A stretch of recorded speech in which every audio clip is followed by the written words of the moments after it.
Hello everyone, নতুন একটা vlog নিয়ে আপনাদের কাছে চলে এসেছি। আজকের ভ্লগ আমাদের বৈশাখ ঘোরাঘুরি নিয়ে, সেই সাথে আপনাদের একটা পাবলিক বিশ্ববিদ্যালয়ে ক্যাম্পাস ঘুরিয়ে দেখাবো। আর এই যে ভিডিও শেষ পর্যন্ত দেখবেন কিন্তু। সাধারণত বিশ্ববিদ্যালয়গুলোতে যে কোনো ফেস্টিভ্যাল খুব জমজমাটভাবে পালন করা হয়, আর তার জন্য আমরা চলে গিয়েছিলাম খুলনা বিশ্ববিদ্যালয়ে। যে কোনো প্রোগ্রামে যাওয়ার আগে আমি আমার আর বাচ্চাদের ড্রেস প্লাস আদার্স অ্যাক্সেসরিজ আগে থেকে গুছিয়ে রাখি, যাতে বের হওয়ার সময় খোঁজাখুঁজি করতে না হয়। পয়লা বৈশাখ আমার জন্য খুব স্পেশাল, তার উপর প্রায় ৮ বছর পর ভোরবেলা শাড়ি পরে রেডি হয়ে বাচ্চাদের রেডি করিয়ে রওনা দিয়েছিলাম। আমরা বিশ্ববিদ্যালয়ের পেছনে দরজা দিয়ে ঢুকছিলাম, কারণ আমরা ভেবেছিলাম প্রচণ্ড ভিড় হবে, সামনে দরজা দিয়ে ঢোকা সম্ভব হবে না হয়তোবা। তো বিশ্ববিদ্যালয়ে ঢোকার পর থেকে ভাবতে লাগলাম আমরা হয়তো দেরি করে ফেলছি, সব প্রোগ্রাম হয়তো শেষ। মানে আমাদের আশেপাশে অ্যাম্বিয়েন্সটা এমনই ছিল।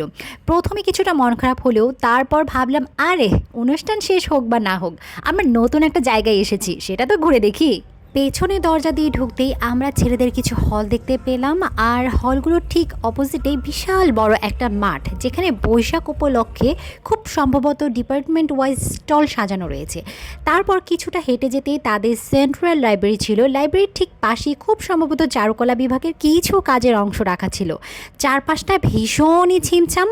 আর আরও সামনে এগিয়ে যেতেই তাদের সেন্ট্রাল মসজিদও চোখে পড়ল।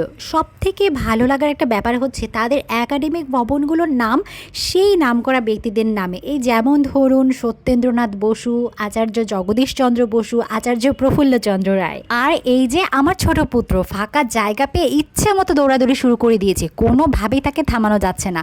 কিছুটা সামনে এগিয়ে যেতেই দেখলাম পহেলা বৈশাখ উপলক্ষে একটা খুব সুন্দর ফটোবুথ টাইপ করে দেওয়া আছে, কিন্তু ব্যাকগ্রাউন্ডটা দেখে মনটা ভেঙে গেছে। আর ওই যে খুলনা বিশ্ববিদ্যালয়ের ভাস্কর্য অদম্য বাংলা, আর অপোজিটেই আছে ৫২ ভাষা আন্দোলনের ইতিহাস ও ভাষা শহীদদের স্মৃতিকে অমর করে রাখার জন্য কেন্দ্রীয় শহীদ মিনার।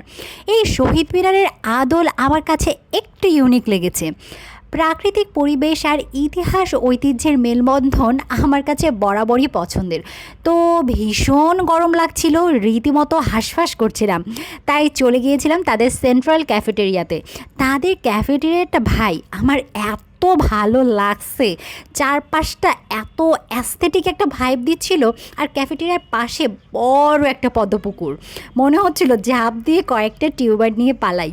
জোকস অ্যাপার্ট, এমন একটা গরম পড়ছিল, তাই জামাইরা বললাম ভাই যাই খাওয়াও একটু ঠান্ডা ঠান্ডা জিনিস খাবো, যাতে মন প্রাণ দুইটাই ঠান্ডা হয়ে যায়। তাই একটু ঠান্ডা হতেই লাচ্ছি খেয়ে বেশ অনেকক্ষণ বসে বেরিয়ে পড়লাম বিশ্ববিদ্যালয়ের বাকি অংশ দেখতে।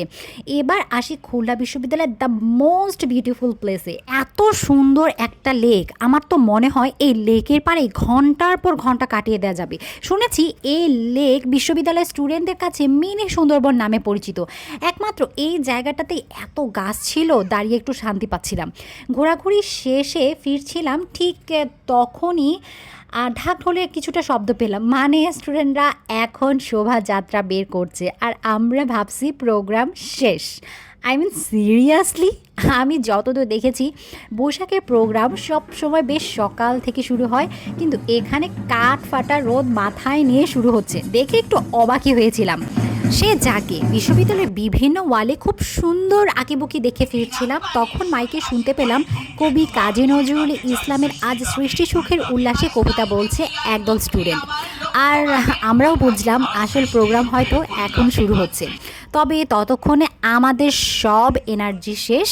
ফেরার আগে ছেলে মেয়েরা বায়না করছে তারা ঘোড়ায় উঠবে, তো তাদের শখ পূরণ করে এবার আমাদের বাড়ি ফেরার পালা। আর কিছুটা বৈশাখী খানাপিনার আয়োজনের ব্যবস্থা করতে হবে। আমি আগেই ভাত পান্তা করে রেখেছিলাম, সাথে তৈরি করে নিয়েছি কয়েক প্রকারের ভর্তা আর মাছ ভাজা। আর এখানেই শেষ করছি আমার বৈশাখী ভ্লগ। দেখা হচ্ছে অন্য কোনো ভিডিওতে, সেই পর্যন্ত ভালো থাকুন, সুস্থ থাকুন। যদি ভিডিওটা ভালো লেগে থাকে please like, comment and share. আল্লাহ হাফেজ।